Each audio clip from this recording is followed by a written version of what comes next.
Pre-orders for God of War Ragnarok are officially live, which means we finally have details on the pricings of the 4 different editions of the game. And while we didn't get any new footage or gameplay yet, there's still more exciting details that people have discovered from that collector's edition unboxing. So let's go over those finds too. If you're excited for Ragnarok, then a like on the video would really help us out, and let's go. So in case you're not aware, there's 4 different editions of God of War Ragnarok that are available for pre-order now. We went in detail on the contents of each edition in a previous video, we'll link to that at the end of this one, but yeah, no surprises when it comes to the pricing of the regular edition of the game. Although it is worth noting that the PS5 version is of course more expensive than the PS4 version, as you're effectively paying for the $10 upgrade up front. And of course, no matter what version you pre-order, you will get that Risen Snow armor for Kratos and Atreus. The Digital Deluxe will cost you €90 in the PlayStation Store, but it does give you a lot of extra digital goodies. And by the way, prices will be in euros, as at the moment of recording, pre-orders for the US weren't live yet. Of course, details on the regular and Digital Deluxe versions aren't that interesting, as the one we were all waiting for are the Collector's and the Jotnar editions. The Collector's edition, the least expensive of the two, clocks in at about €215, and the extra fancy Jotnar edition will cost you about €270. We did have Wario64 on Twitter saying that the Collector's edition will sell for $200 in the US and the Jotnar for $260, so a little bit cheaper than over here in Europe. And best of luck to all of you if you're still trying to get your pre-orders in, as especially the Jotnar edition was pretty hard to get a hold of. One final note, if you're still debating on whether to get the PS4 or PS5 version, we do know what enhancements the latter will have. Retail pages note that 3D audio, haptic feedback and adaptive triggers are all being utilized, as well as general graphical enhancements. But most importantly, we know the game will have 2 different graphics modes to pick from, one at full 4K resolution running at 30 frames per second, and one performance focused mode with dynamic resolution upscaled to 4K, which runs at 60 frames per second.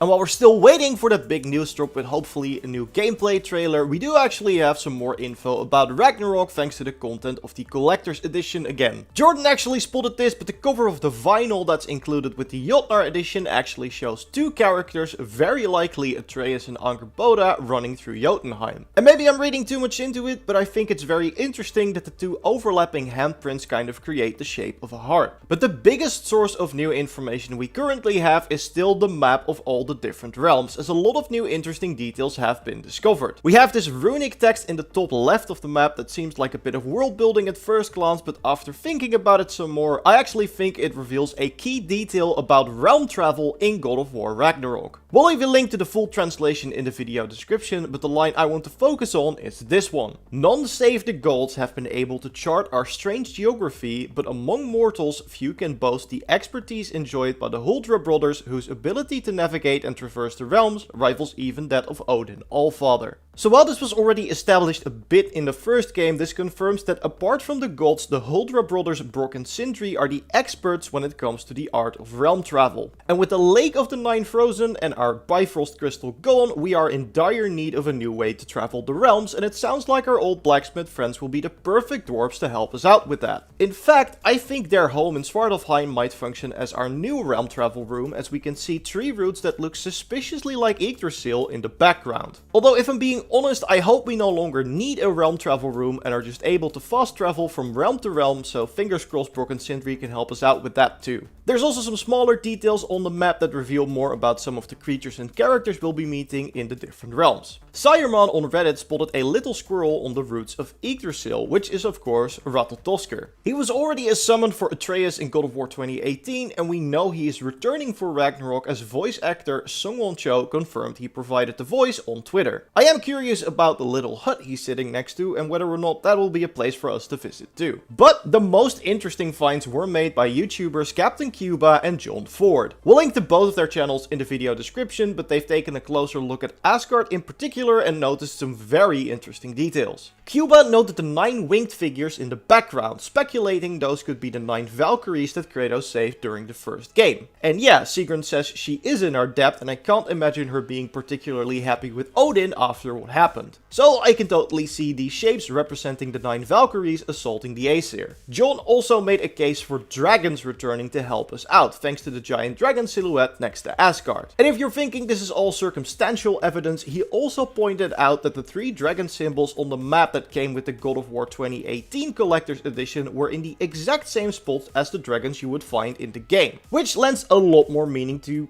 pretty much everything on this new map. To me, this almost sounds like Santa Monica is setting Kratos up for an endgame moment where all our allies like the Valkyries, the dragons we freed, maybe even Jormungandr will show up for an epic final battle. Another person we might see play a part in that epic finale is Freya's brother Freyr. The Collector's Edition comes with 2 carved figures of the Vanir twins, and the only reference to this I could find was the Vanir goddess Freya and her twin brother Freyr. Freyr has been established in the lore of God of War already, with Mimir saying he has a long history with the elves, making it very likely that we will encounter him on our return to Alfheim. Whether or not he'll be an ally or an enemy remains to be seen. With him being a Vanir, he's probably holding a grudge against Asgard, so he might want to help us fight Odin and his army, but with his twin sister being pretty pissed at Kratos, he might take her side and fight us instead. And on the note of Odin, while we still know very little about the King of Asgard, we did learn a little bit more about his design thanks to art director Ralph Grassetti over on Instagram. When someone asked him what the hardest character was to design, Ralph replied with Odin, adding that he worked on it for a long time and that he can't wait for people to see it. So, sounds like Santa Monica sure took all the time and effort needed to make sure that this important character looks as interesting